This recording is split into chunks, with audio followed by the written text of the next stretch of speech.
Shalom Aleichem, Zrat Hashem Itbarach, conseil numéro 22. Asheker mazik la'enaim begashmiut ou beruchaniut. Le mensonge endommage les yeux, begashmiut, c'est-à-dire matériellement. Quand quelqu'un a des problèmes d'œil, des yeux, de vue, c'est à cause du mensonge. Et aussi beruchaniut, c'est-à-dire que la personne ne pourra plus différencier entre la vérité et le mensonge. À partir du moment où elle dit du mensonge, elle ne verra plus correctement. Elle verra plus correctement dans quoi il faut croire, dans quoi il ne faut pas croire. Elle verra plus ruchaniut, elle ne comprendra pas les choses comme il faut, comme il se doit, à cause du mensonge. Parce que le mensonge, ça endommage les yeux, matériellement et aussi spirituellement. Conseil numéro 23. Kesheomer sheker mitgabrim achirut adamim. Quand la personne a dit du mensonge, le sang de cette personne va se salir.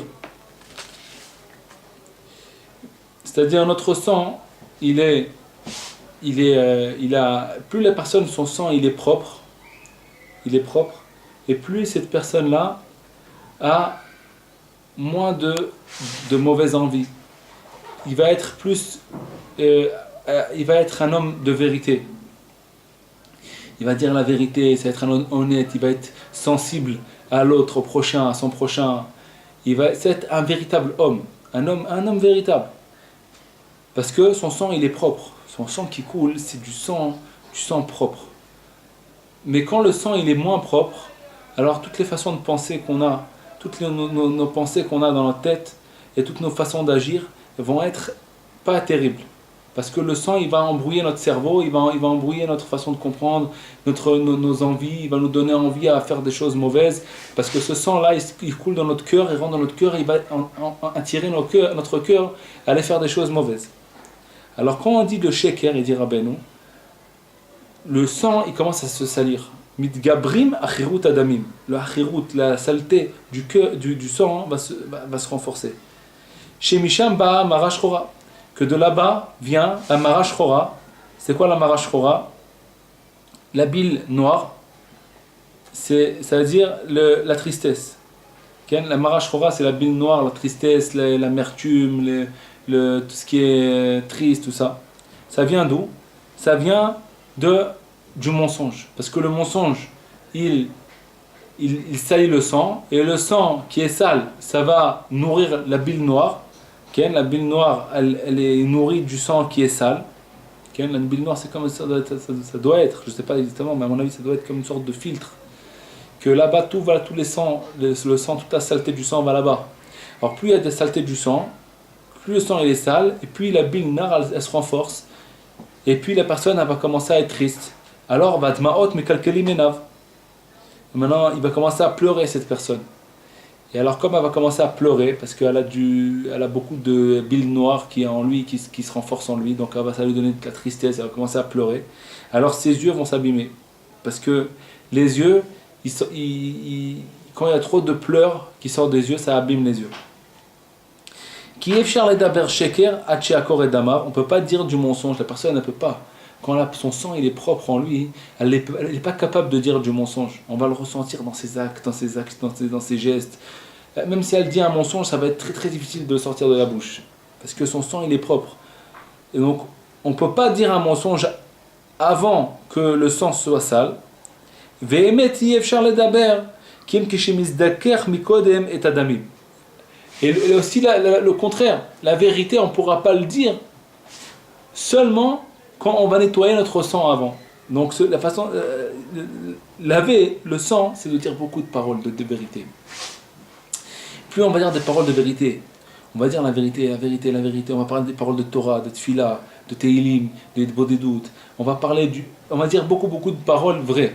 On va se garder de parler des mauvaises paroles.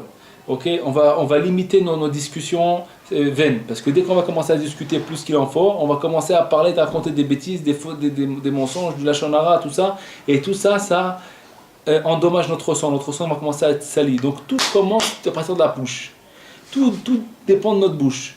Est-ce que notre bouche, qu'est-ce qu'on parle dans notre bouche? Qu'est-ce qu'on dit dans notre bouche? Rabbeinu nous dit comme ça, le sang, plus tu pourras pas dire la vérité jusqu'à que tu nettoies ton sang sale, tu vas avoir que du sang propre. Plus tu as du sang propre, plus ton niveau de vérité va être plus grand, parce que même quand on dit la vérité, il y a des niveaux de vérité.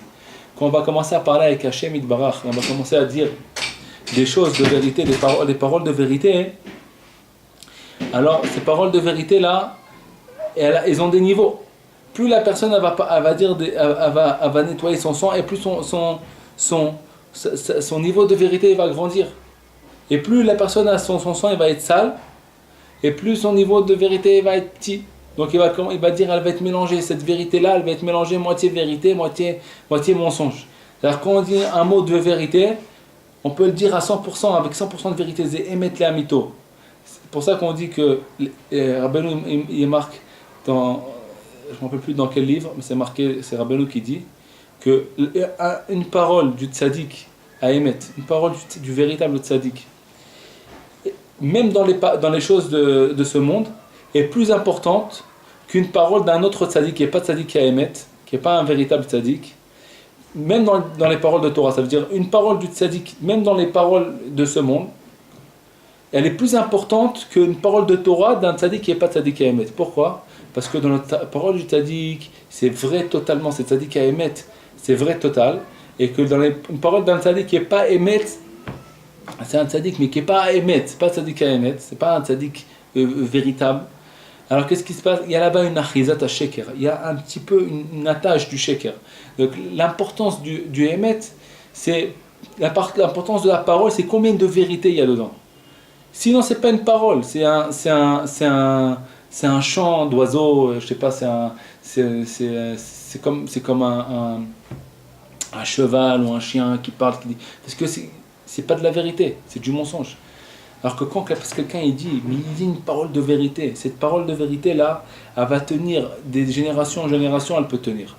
Elle peut tenir de génération en génération. Pourquoi? Parce que ça a été dit avec une parole de vérité.